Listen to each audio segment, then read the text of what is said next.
Hello everyone. So today I'm going to tell you how to do a multiple choices option. So you can choose multiple choice option in your Google form. So what you're going to do is go to your checkbox right here and go to your checkbox grid. So if there's anything in your column side, remove everything and add it to your rows. And you can answer the key points, add any thing you want. So add your option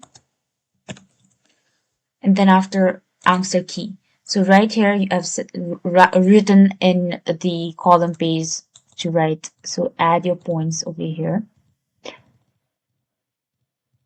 right?